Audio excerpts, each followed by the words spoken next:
എടി അയാൾ എന്തെങ്കിലും ഇത് അറിഞ്ഞാ നിനക്ക് പേടിയില്ലേ? പേടിക്കാനോ? വർഷത്തിൽ ഒരിക്കൽ വരുന്ന ഒരാൾക്ക് വേണ്ടി ജീവിതം ഹോമിക്കാനൊന്നും എന്നെ കൊണ്ട് പറ്റൂല. അയാൾക്ക് അയാളുടെ ജോലിയാണ് വലുതെങ്കിൽ എനിക്ക് എൻ്റെ ജീവിതം വലുത് രാഹുൽ. അയാൾ രാജ്യത്തിന് വേണ്ടിയല്ലേ ജീവിതം മാറ്റി വെച്ചേ? പിന്നെ രാജ്യത്തിന് വേണ്ടി. അങ്ങനെയാണെങ്കിൽ പിന്നെ അയാൾ എന്തിനാ കല്യാണം കഴിക്കാൻ പോയേ? ഈ 4 ചുവരുകൾക്കുള്ളിൽ എന്നെ ഒറ്റയ്ക്കാക്കിയിട്ട്. അയാളിപ്പം വിചാരിക്കുന്നുണ്ടാവും അയാളെ സ്നേഹനിധിയായ ഭാര്യ അയാളെ ഓർത്ത് കണ്ണിൽ എണ്ണ ഒഴിച്ച് കാത്തിരിക്കുകയാണ്. എനിക്ക് രാജ്യത്തെ സേവിക്കുന്ന ഒരാളല്ല വേണ്ടത്. എന്റെ സുഖത്തിനും സന്തോഷത്തിനും വില തരുന്ന ഒരാളിനെയാണ്. അതിപ്പോ അയാളല്ലെങ്കിൽ നീ.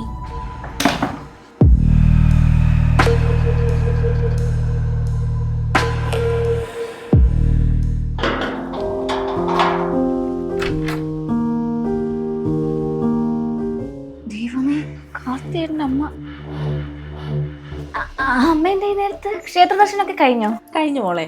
നേരെ ഇങ്ങോട്ട് പോന്നു. മോൾ ഇവിടെ ഒറ്റയ്ക്കല്ലേ, ഒരാഴ്ച ഇവിടെ നിൽക്കാമെന്ന് വിചാരിച്ചു. മോളെന്താ വല്ലാണ്ടിരിക്കുന്നത്? ഒന്നുമില്ല അമ്മേ. അമ്മ പെട്ടെന്ന് കണ്ട സന്തോഷം. അമ്മ കയറിയിരിക്കെ, ഞാൻ ചായ എടുക്കാം.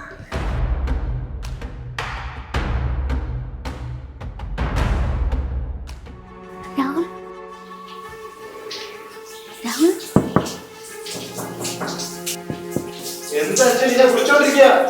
രാഹുൽ, കാർത്തികേട്ടൻ അമ്മ വന്നിട്ടുണ്ട്. ഇവിടെ എന്റെ അമ്മായിയമ്മ വന്നിട്ടുണ്ടെന്ന്. നീ ആരോടാ മോളെ സംസാരിക്കുന്നേ? ആരോടല്ലമ്മ, ഞാൻ കാർത്തികേട്ടനൊന്ന് വിളിക്കാൻ നോക്കിയതാ. അമ്മ വന്ന കാര്യം പറയാനായിട്ടേ കിട്ടിയില്ല. അതെന്താ ശബ്ദം? അത് സോപ്പ് പോയിട്ട് തറയുന്നതായിരിക്കും. ഇവിടെ ഒത്തിരി പല്ലിയുടെ ശല്യം ഉണ്ടേ.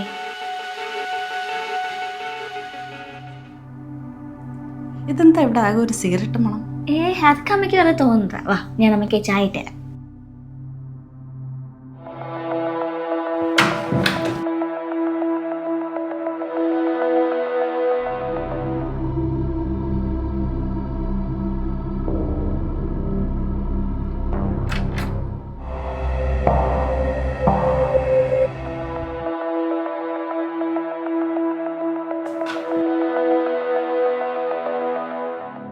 എന്റെ ദൈവമേ, തള്ളേന്ന് ഇവിടുന്ന് എങ്ങനെയൊന്ന് പറഞ്ഞു വിടുന്നേ.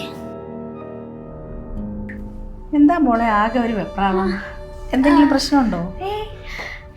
അല്ല, എനിക്ക് തലവേദന ഇന്നലെ തൊട്ട് തുടങ്ങിയതാ. പിന്നെ കൂടെ വരാൻ ആരും ഇല്ലാത്തതുകൊണ്ട് ഹോസ്പിറ്റലൊന്നും പോയില്ല. അമ്മ എൻ്റെ കൂടെ ഒന്ന് ഹോസ്പിറ്റലിൽ വരാവോ? അതിനെന്താ, ഞാൻ വരാമല്ലോ. എന്നാ അമ്മ ചായ ഒന്നിടൂ. ഞാൻ പോയി ഡ്രസ്സൊക്കെ മാറ്റിയിട്ട് വരാം.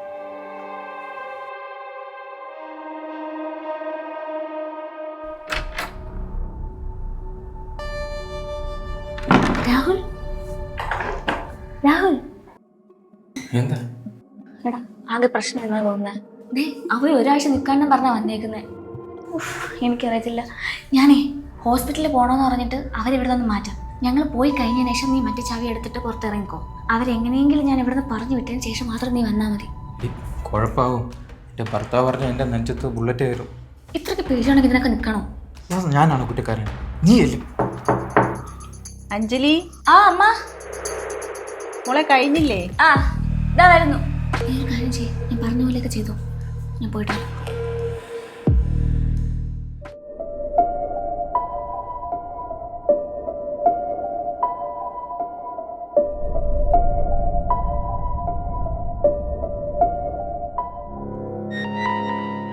സിഗരറ്റോ?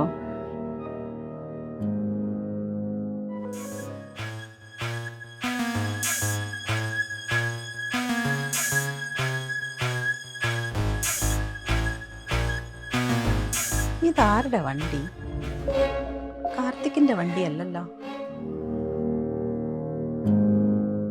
ഞാൻ വഴക്കുണ്ടാക്കാൻ വേണ്ടിയല്ല മോനെ പറയുന്നത്. എനിക്കെന്തോ അങ്ങനെ ഒരു അമ്മയ്ക്ക് തോന്നിയതാവാനാ ചാൻസ്. അഞ്ജു അവളങ്ങനെ ആയിരിക്കും മോനെ. ചിലപ്പോൾ അമ്മയ്ക്ക് തോന്നിയതായിരിക്കും. സാരമില്ല, അത് വിട്ടേക്ക്. അമ്മയ്ക്കപ്പോൾ ഒരാഴ്ച കൂടെ അവിടെ നിന്നൂടെ? എടാ, അങ്ങനെ വിചാരിച്ചിട്ട് തന്നെയാണ് ഞാനവിടെ പോയത്. പക്ഷേ അവൾക്ക് ഇഷ്ടപ്പെട്ടില്ലെങ്കിൽ പിന്നെ ഞാനെന്ത് ചെയ്യാനാ? കൂടെ ആരെയും വേണ്ടാത്തതുകൊണ്ടല്ലേ അവൾ എന്നെയും കീർത്തി ഇവിടെ തനിച്ചാക്കിയിട്ട് നിന്നെയും കൊണ്ട് വേറെ പോയത്. എന്നിട്ടോ ആ വീട്ടിലൊരു 5 മിനിറ്റ് നിൽക്കാൻ അവൾ എന്നെ സമ്മതിച്ചില്ല. ആകെ ഒരു വെപ്രാളമായിരുന്നു അവൾക്ക്. ശരി അമ്മ വെച്ചോ, ഞാൻ അവളെ വിളിക്കട്ടെ. മോനെ, ഞാൻ പറഞ്ഞതൊക്കെ നീ മനസ്സിലിട്ട് അവളോട് സംസാരിക്കല്ലേ. അമ്മയ്ക്ക് ചിലപ്പോൾ തോന്നിയതാവും. ശരി അമ്മ, അമ്മ കഴിച്ചിട്ട് കിടക്കാൻ നോക്കേ. ആ ശരി.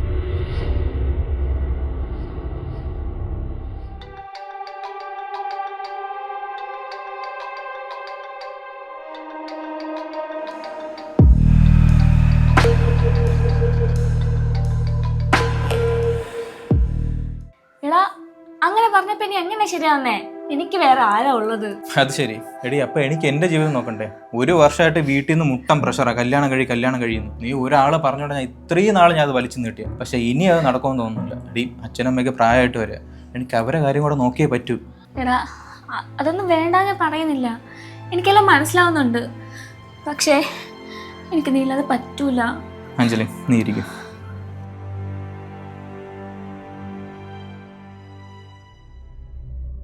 അഞ്ജലി, എനിക്ക് നിന്നോട് ഇഷ്ടക്കുറവൊന്നുമല്ല, പക്ഷെ എൻ്റെ ഫാമിലി അതും എനിക്ക് ഇമ്പോർട്ടൻ്റ് ആണ്. രാഹുൽ പ്ലീസ്, നീ ഇവിടെ പോയപ്പന്നെ ഇവിടെ പ്ലീസ് രാഹുൽ. എടാ, എന്നാൽ ഞാൻ ഒരു കാര്യം പറയട്ടെ. ഞാൻ നിന്നെ കല്യാണം കഴിച്ചിട്ട് എൻ്റെ വീട്ടിൽ ഞാൻ എന്തെങ്കിലും പറഞ്ഞ് അത് ശരിയാക്കാം. പക്ഷെ ആ സമയത്ത് തന്നെ ഡിവോഴ്സിന് വേണ്ടി മൂവ് ചെയ്യണം. ബാക്കി നമുക്ക് എങ്ങനെയെങ്കിലും റെഡിയാക്കാം. അല്ല അത് പിന്നെ അതൊന്നും വേണ്ട. അതെന്ത് പറ്റി? അത് ശരിയാവൂല. കാർത്തികേട്ട് അറിഞ്ഞാൽ വലിയ പ്രശ്നമാവും. എടി, അതിന് ഇതാണ് റീസൺ എന്നൊന്നും നീ പറയണ്ട, വേറെ എന്തെങ്കിലും പറയണം. എൻ്റെ ഭർത്താവ് പട്ടാളത്തിലാണ്, നിനക്ക് ആവശ്യമുള്ളതൊന്നും കിട്ടുന്നില്ല. ശരിക്കും അതാണല്ലോ സത്യം. എന്നാലും അത് വേണ്ട. ഓ, അപ്പം നിനക്ക് അവനെ ഒഴിവാക്കാനും വയ്യ, എനിക്ക് വേറൊരു ജീവിതം നോക്കി പോകാനും പാടില്ല. കൊള്ളാം. അതങ്ങനെ അല്ല രാഹുൽ. എടി, നീയല്ലേ പറഞ്ഞത് നിനക്ക് എന്നെ പിരിയാൻ പറ്റില്ലെന്ന്. പിന്നെ എൻ്റെ വലിയ മനസ്സുണ്ടോ നിന്നെ ഞാൻ കല്യാണം കഴിച്ചോളാന്ന് വരെ പറഞ്ഞത്. എന്നിട്ട് നിനക്ക് അതും പറ്റില്ല. കല്യാണം കഴിച്ചിട്ട് പിന്നെ നമ്മൾ എങ്ങനെ ജീവിക്കുമെന്നാ? വല്ലപ്പോഴും നീ ആ ബസ് ഓടിച്ചിട്ടോ? നീ എന്താ ഉദ്ദേശിക്കുന്നത്? എടാ, കാർത്തികേട്ടന് 1 മാസത്തെ വരുമാനം എത്ര നിനക്കറിയാമോ? അതിന് നല്ലൊരു പങ്ക് ഇവിടെ എത്തുന്നുണ്ടാ നീയും ഞാനിവിടെ സുഖമായിട്ട് കഴിയുന്നത്. അതിപ്പോൾ ഞാൻ എന്തിനാ വേണ്ടാന്ന് വെക്കുന്നത്? പിന്നെ അങ്ങയുടെ പ്രസൻസ് എനിക്ക് കിട്ടുന്നുണ്ടാവില്ല, പക്ഷെ അയാളുടെ ഭാര്യ എന്നുള്ള പദവിയുണ്ട്. എനിക്ക് ഗുണം മാത്രമേ ഉണ്ടായിട്ടുള്ളൂ. ഓഹോ, അപ്പം നിനക്ക് അവൻ്റെ പൈസ വേണം, എൻ്റെ ചൂടും വേണം. രാഹുൽ, നീയൊക്കെ ഒരു പെണ്ണാണോടി? മാറി. രാഹുൽ, രാഹുൽ.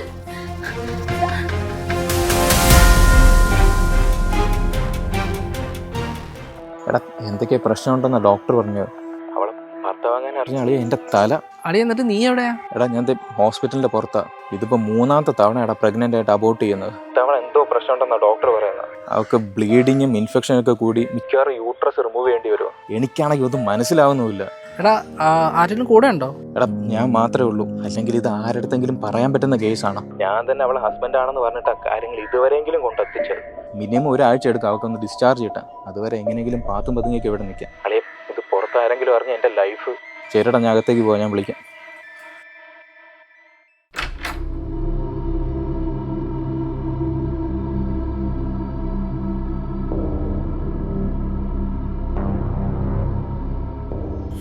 എന്നാ ഞാൻ പോകട്ടെ.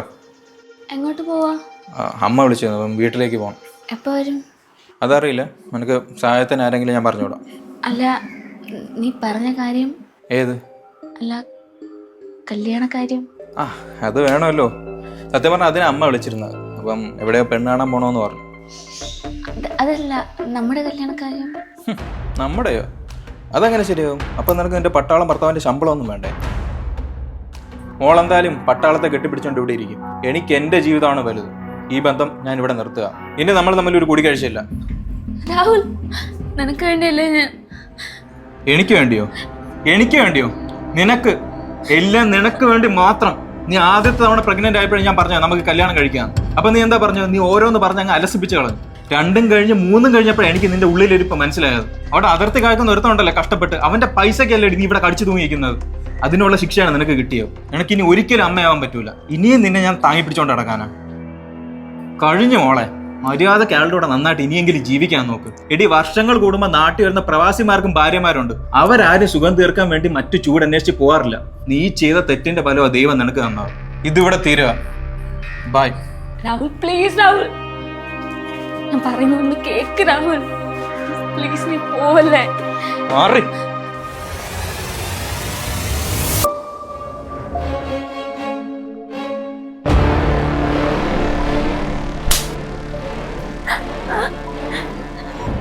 നിനക്കൊരു സർപ്രൈസ് തരാനാ ഒന്നും മിണ്ടാതിങ്ങ് പോകുന്നത്.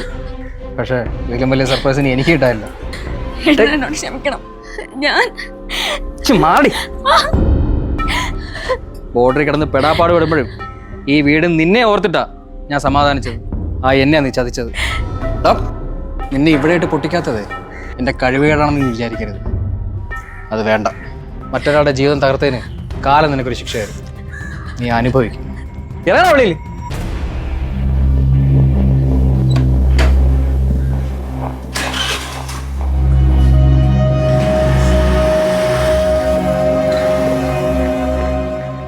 കത്തികേട്ടനോട് ക്ഷമിക്കണം. എനിക്ക് തെറ്റ് പറ്റിപ്പോയി. പ്ലീസ് എന്നെ ഒറ്റപ്പെടുത്തരുത്. നമ്മൾ തമ്മിൽ ഇനി ഒന്നുമില്ല അഞ്ജലി. ഇനി നീ എൻ്റെ ഭാര്യയല്ല. എൻ്റെ അമ്മ പറഞ്ഞപ്പോൾ പോലും ഞാൻ ഒന്നും വിശ്വസിച്ചിരുന്നില്ല. എന്നാൽ ഞാൻ അത്രയും സ്നേഹിച്ചിരുന്നു. ആ സ്നേഹത്തിന് എനിക്ക് കിട്ടിയ ശിക്ഷയാണത്.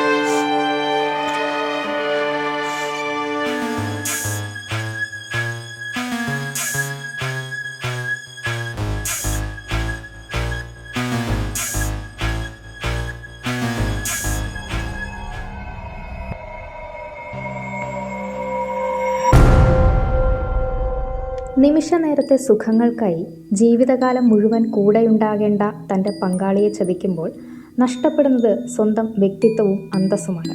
പങ്കാളിയുടെ അസാന്നിധ്യം വഞ്ചനയ്ക്കുള്ള ലൈസൻസ് അല്ല. സ്നേഹത്തേക്കാൾ പണത്തിനും സുഖത്തിനും പ്രാധാന്യം നൽകുമ്പോൾ ബന്ധങ്ങളുടെ അടിത്തറ ഇളകുന്നു. ദാമ്പത്യമെന്നത് കേവലം ഒരു കൂടിച്ചേരൽ അല്ല, മറിച്ച് അങ്ങോട്ടും ഇങ്ങോട്ടുമുള്ള വിശ്വാസമാണ്. ദാമ്പത്യത്തിലെ വിള്ളലുകൾ പരിഹരിക്കാൻ ശ്രമിക്കുന്നതിന് പകരം വഴിവിട്ട ബന്ധങ്ങൾ തേടിപ്പോകുന്നത് സ്വന്തം ജീവിതം തന്നെ ഇല്ലാതാക്കാനേ ഉപകരിക്കൂ.